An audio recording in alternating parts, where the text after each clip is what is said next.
इसरो और बार्क में वैज्ञानिकों तक हम गुरुकुल परंपरा ने हर क्षेत्र में देश की मेघा को पोषित किया है।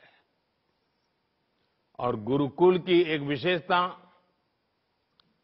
हम सब जानते हैं और आज के युग में हर किसी को वो प्रभावित करती है।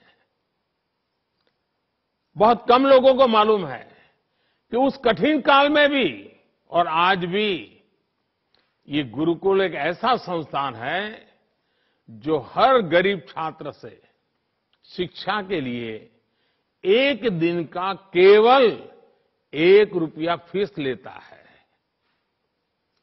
इससे गरीब विद्यार्थियों के लिए शिक्षा पाने का रास्ता आसान हो रहा है। साथियों, आप सभी जानते हैं कि भारत में ज्ञान ही जीवन का सर्वोच्च उद्देश्य रहा है।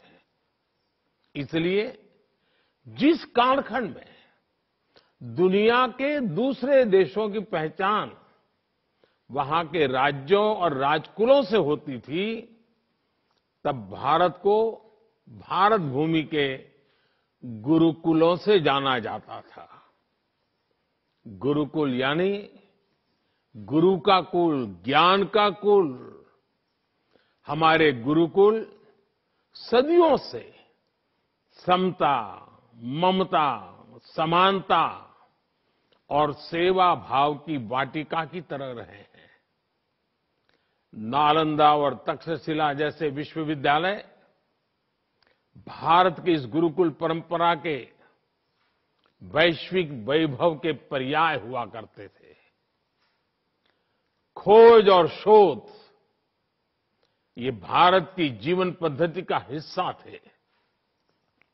आज हम भारत के कण कण में जो विविधता देखते हैं, जो सांस्कृतिक समृद्धि देखते हैं, ये उन्हीं शोधों और अन्वेषणों के परिणाम है।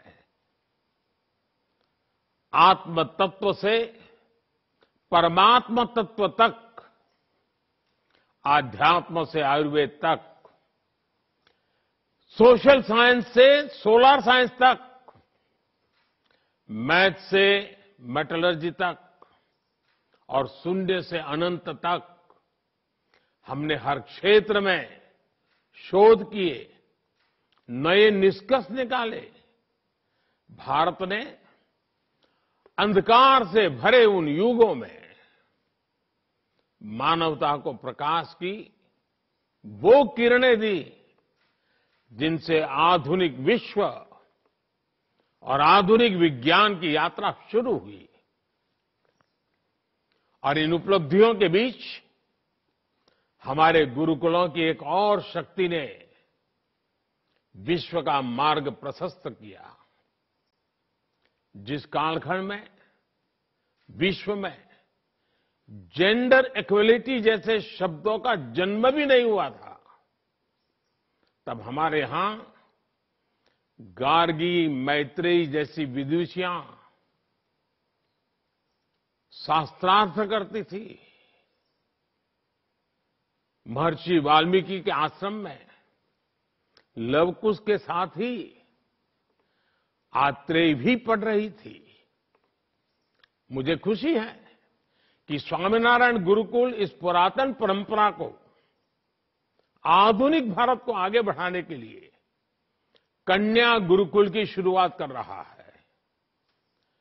75 वर्ष के अमृत महोत्सव में,